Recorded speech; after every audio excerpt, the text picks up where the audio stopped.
જિલ્લાના law and order અધિકારી DSP એ સર્વે કરવા આવેલી ટીમને પ્રોટેક્શન પૂરું પાડે અને સ્વાભાવિક છે એ લોકો પગાર લે એટલે એમને તો એ કરવું જ પડે, પણ આપણા પેલા ધારાસભ્ય અભયસિંહભાઈ તડવી અને છોટાઉદેપુર જિલ્લાના સાંસદ જસુભાઈ રાઠવા આદિવાસી સમાજ અને હાઇડ્રો પાવર પ્રોજેક્ટના વિસ્થાપિતોની પડખે રહેવું જોઈએ, તેની જગ્યાએ આદિવાસીઓને ઉજાડવા માટે આવેલી કંપનીના સમર્થનમાં સપોર્ટ કરે તો એ તમારા નેતા કહેવાય કે કોણ કહેવાય?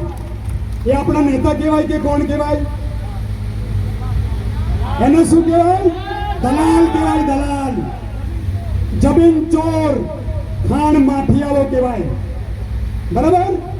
એટલે કોંગ્રેસ 28 ગામના અમારા આદિવાસી સમાજના જે વિસ્થાપિતો આવનારા સમયમાં થવાના છે એમની પડખે છે. કોંગ્રેસ તમારી પડખે છે. હું ક્યારનો કહેતો હતો કે તમારો પ્રશ્નનું સોલ્યુશન કોંગ્રેસ સિવાય તમારો વિકલ્પ નથી, કારણ કે રૂલિંગ પાર્ટી તમને અહીંથી ઉછાળવા માટે પેતરાઓ રચે, ત્યારે વિપક્ષમાં આજે ગુજરાતની અંદર એક આપણા શેર છે, શેર આનંદભાઈ પટેલ, તુષારભાઈ ચૌધરી, જિગ્નેશભાઈ મેવાણીને ઓળખો ને? અરે દમ કાઢી નાખ્યો ભાજપ વાળાનો, દમ કાઢી નાખ્યા. થોડીક ક્ષણોમાં આપણી વચ્ચે પધારવાના છે. આવા બપ્પર શેરો આપણી સાથે છે. તો 28 ગામડાના વિસ્થાપિતો અને નસવાડી તાલુકાના હાઇડ્રો પાવર પ્રોજેક્ટના વિસ્થાપિતોએ ડરવાની જરૂર નથી, અને સાથે સાથે મર્દ નરેન્દ્ર રાઠવા પણ તમારી પડખે છે, બરાબર?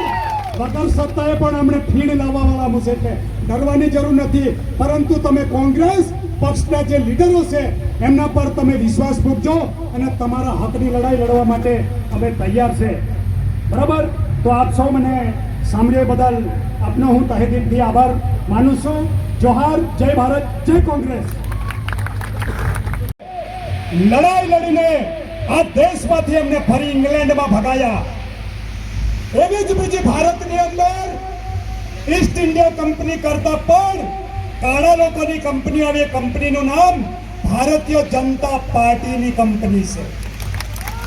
અને મિત્ર, કંપની માત્ર ને માત્ર ઉમરગામથી અંબાજી સુધી ટ્રાઇબલ બેલ્ટ એટલે કે આદિવાસી વિસ્તાર કહેવામાં આવે, એ વિસ્તારની અંદર ખૂબ મોટા પ્રમાણમાં ખનિજ છે, ખનિજ. અને ખનિજ કાઢવા હોય તો આદિવાસીઓને કેમ પ્રકારે અહીંથી ભગાવવું પડે. અને અદાણી અંબાણીને અર્થ રેરર હોય, યુરેનિયમ હોય, બોક્સાઇડ હોય, કે પછી હાઇડ્રો પાવર પ્રોજેક્ટ હોય, કે પછી ડેમના નામ પર હોય, કે પછી ઇકો સેન્સિટિવ ઝોનના નામ પર હોય, આ બધા પ્રોજેક્ટો લાવીને આદિવાસીઓને અહીંથી વિનાશ કરવાના ધંધા આ ભારતીય જનતા સરકાર આપણને કંઈક આપે એવી ભાવનાથી આપણે બધા એમને વોટ આપીએ અને પછી વિધાનસભામાં એમની બહુમત ધારાસભ્ય ચૂંટાઈ અને સરકાર બન્યા પછી વિધાનસભાની અંદર આદિવાસીઓની જમીન ખનિજ કાઢવા માટે કેવી રીતના લઈ લેવું એના માટે વિધાનસભાની અંદર બિલ પાસ કરવામાં આવે.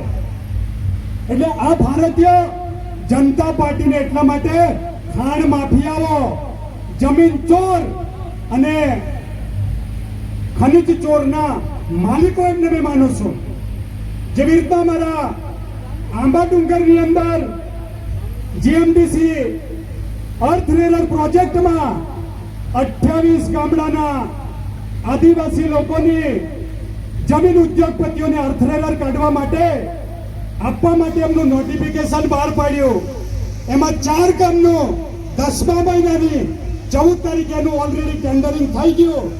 તેમ છતાં આ છોટાઉદેપુર જિલ્લાના ધારાસભ્ય, સાંસદો અને પાર્ટીના પદાધિકારીઓ જ્યારે લોકોને ગેરમાર્ગે દોરે કે ભાઈ તમને 28 ગામડાના લોકોને અહીંથી કોઈ ઉજાડવાના નથી, અરે હું એમને ચેલેન્જ કરું, બંધ કરે, એવું મારું નરેન્દ્ર રાઠવાનું કહેવું છે.